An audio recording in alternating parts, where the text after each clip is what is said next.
Siamo nel quartiere La Calza di Palermo. Questo nome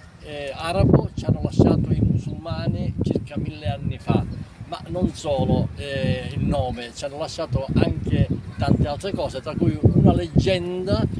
di un amore appassionato di una bella siciliana con un moro che a un certo punto decide di abbandonare per andare a trovare la moglie e i figli, e lei non ci sta, e da qui poi scaturisce appunto la leggenda delle teste di moro che noi vediamo raffigurata in ceramica in varie parti della Sicilia. Questa, diciamo, è diventata anche una canzone, e nel ritornello si rievoca appunto, diciamo, il nucleo di questa vicenda: ti dissi resta, lei dice, e tu dicisti no, testa di turco e Basilicò, che si può ascoltare su varie piattaforme digitali, ma anche